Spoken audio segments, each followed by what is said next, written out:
Nakapagbigay na rin po ng kanyang salaysay sa Board of Inquiry ang OIC ng PNP na si Deputy Director General Leonardo Espina. Inasahan namang matatalakay sa investigasyon ng Senado bukas ang papel ng Amerika sa Oplan Exodus. Balitang hatid ni JP Soriano.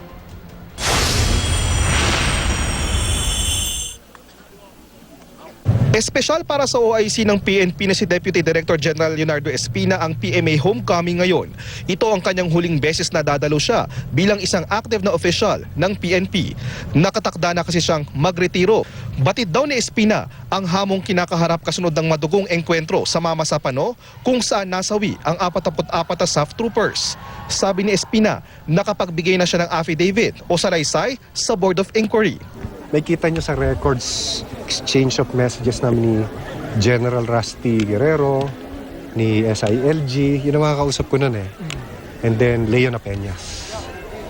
More on the requested assistance or action when they were already encountering the enemy. Panawagan namin ni Espina sa MILF, isauli na ang lahat ng armas ng SAF. Ayon naman kina Senador Alan Cayetano at Antonio Trillanes IV na nasa homecoming din. Sa Lunes, malalaman kung ano-ano ang mga nabanggit ni dating PNP Chief General Alan Purisima sa executive session kamakailan.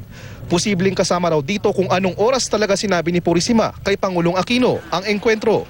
When we declassify, no, or when we decide na ilabas yung part, then we will know. But you all know naman, dahil announce naman ni Senator po that General Purisima was invited. So you can assume that we ask the hard questions.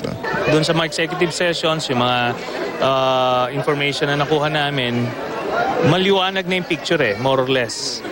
Pero it's just a matter of conveying it to the public. Tatalakayin din daw sa Lunes ang naging partisipasyon ng Amerika sa Oplan Exodus.